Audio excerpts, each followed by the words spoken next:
महिलांच्या 19 वर्षांखालील टी20 विश्वचषकाची दुसरी आवृत्ती कुठे आयोजित करण्यात आली होती? उत्तर आहे 1. मलेशिया.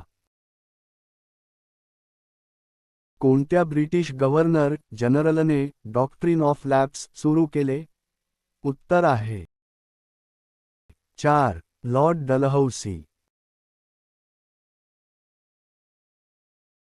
कोणत्या दोन देशांदरम्यान शक्ती 2025 हा संयुक्त लष्करी सराव पार पडला? उत्तर आहे 2. भारत व फ्रान्स. चिमणराव गुंड्याभाऊ मधील गुंड्याभाऊच्या भूमिकेसाठी प्रसिद्ध असलेल्या कोणत्या ज्येष्ठ मराठी अभिनेत्याचे ऑगस्ट 2025 मध्ये निधन झाले? उत्तर आहे 2. बाळ कर्वे. 10 जुलै 2025 रोजी झालेल्या समारंभात कोणत्या संस्थेने Maharashtra state best employer brand award 2025 जिंकला? उत्तर आहे 4. इन्यांट्र.